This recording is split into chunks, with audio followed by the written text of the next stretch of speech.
also said that if you only had $1 million today, you could generate 50% returns. Since I'm a young investor, this is my question for the both of you. How was your investment strategy different when you were still accumulating money as opposed to managing billions? Did you focus on specific industries, small cap, large cap, etc.? Thank you. Well, managing $1 million is an entirely different game than running Berkshire Hathaway or running some $20 or $50 billion fund of money. And if Charlie and I were running $1 million now or 100,000, or we would be looking in some, we'd be looking at probably some very small things. We would be looking for small discrepancies in certain situations, and the opportunities are out there, and periodically they're extraordinary. But that's something we really don't think about anymore, because our problem is handling 12 or 14 billion or whatever it might be coming in every year, and that means we have to be looking for very big deals and forget about what we used to do when we were very young. Charlie? Yeah, I'm glad I'm through with that particular problem. He worked pretty hard at it when yes, we both did. Did we ever? Yeah, yeah. We looked under a lot of rocks, and I used to make big returns on my float on my own income taxes. Between the time I got the money and I paid it to the government, I frequently made enough money to pay the tax. But it was working for small amounts of money and doing anomalous things. He didn't tell me how to do it, though. Okay. I'm Michael Zenga from Danvers, Massachusetts. That's a town whose band Mr. Buffett so generously sent to the Rose Bowl parade last year, so you're a very popular guy in my town. Good morning, Mr. Buffett and Mr. Munger. Mr. Buffett, I wanted to ask you this question last week when I ran into you after Gillette's annual meeting, but I choked. So now there's no pressure, here goes. In the years, from my reading, in the years from 1956 through 69, you achieved the best results of your career quantitatively, 29% annually against only 7% for the Dow. Your approach then was different than now. You looked for lots of undervalued stocks with less attention to competitive advantage or favorable economics and sold them rather quickly. As your capital base grew, you switched your approach to buying undervalued, excellent companies with favorable long-term economics. My question is, if you were investing a small sum today, which approach would you use? Well, I would use the approach that I think I'm using now, of trying to search out businesses where I think they're selling at the lowest price relative to the discounted cash they would produce in the future. But if I were working with a small amount of money, the universe would be huge compared to the universe of possible ideas I work with now. You mentioned that 56 to 69 was the best period. Actually, my best period was before that. It was from right after I met Ben Graham in early 1951. But from the end of 1950 through the next 10 years, actually returns averaged about 50% a year. And I think they were 37 points better than the Dow per year, something like that. But I was working with a tiny, tiny, tiny amount of money.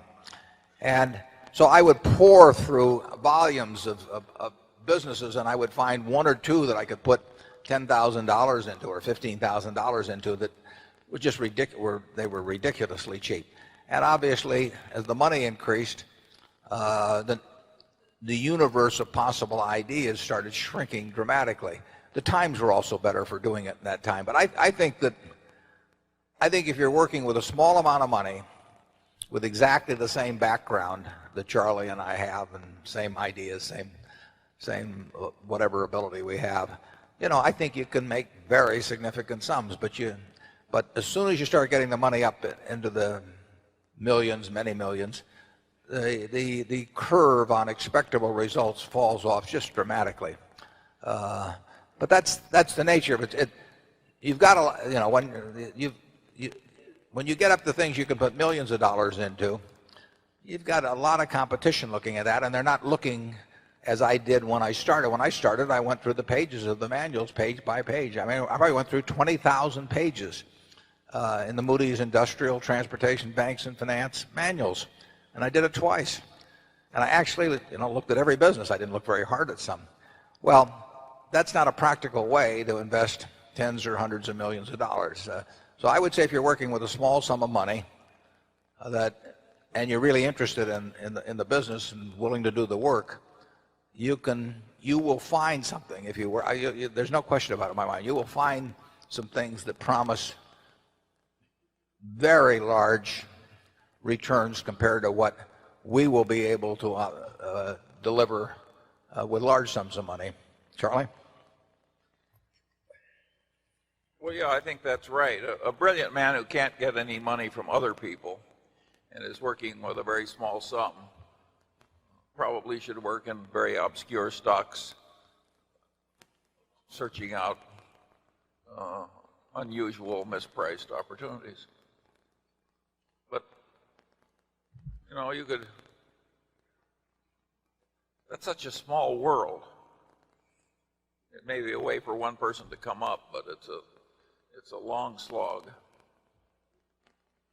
Yeah, you can't keep always trying. For the average person who's maybe never bought a stock before, what's your advice about that? You can't constantly sit there and wait and say, oh, it's going to go higher, it's going to go higher. We don't even think about that. What we think about is how much is it selling for, how much do we think it's worth. When we bought it at $35 billion effectively, I felt the company was probably worth at least $100 billion. How did it come to your attention? How do you find a stock like PetroChina? I sit there in my office and I read an annual report, which fortunately was in English, and it described a very good company, and told about the oil reserves, told about the refining, told about the chemicals, everything else. And I sat there and read it, and I thought to myself, this company is worth about $100 billion.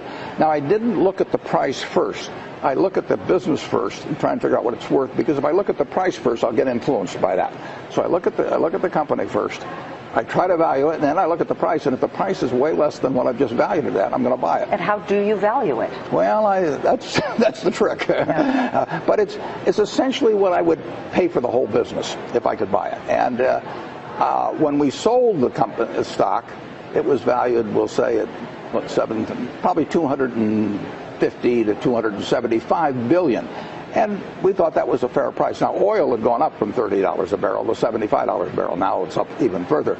But today, yesterday anyway, I believe PetroChina is the second most highly valued company in the world. Higher than GE, next to Exxon. ExxonMobil. Next to Exxon. Have you sold the entire stake? Yeah, I have. Mm-hmm. I wish I hadn't, but I have. As of when? Well, we sold it over a period of time. Sold it over a period of time. Would you ever buy or sell a stock based on political pressure or no. sort of? So no, the answer is no. People being upset about Darfur had nothing to do with why you sold this stock. The Chinese government owns 88% of PetroChina. They also own control of 29 out of the 30 largest companies in China. The Chinese government is the one that has a position in relation to the Sudan. And they have it, if you own any one of the 30 largest companies in publicly traded companies in China, you will have the Chinese government as your majority partner. And the question is, are you responsible for their actions? You're going to China next week for a ribbon-cutting ceremony for ISCAR. Sort of the limit of my abilities, Liz. I mean, that's what they use this. You're pretty good at cutting a ribbon. I've gotten used to it, yeah. Are you looking at other companies in China? I don't look based, no, the answer is pretty much no, but I don't look based on countries or that sort of thing. I just read every report I can, and I try and figure out whether something is cheap. But how would you find a report like PetroChina 4 years ago? This was not a name that maybe that a lot of people would. Other guys read Playboy. Yeah, I read annual reports. I mean, Charlie and I, probably, we've made money in a lot of different ways, some of which we didn't anticipate, when we were 30 or 40 years ago. But we did have the ability to recognize some. We didn't have the ability to recognize others, but we did know when we knew what we were doing and when we didn't, and we just kept looking. We had a curiosity about things. You would know at a time like the long-term capital management crisis, for example, that there were going to be ways to make money.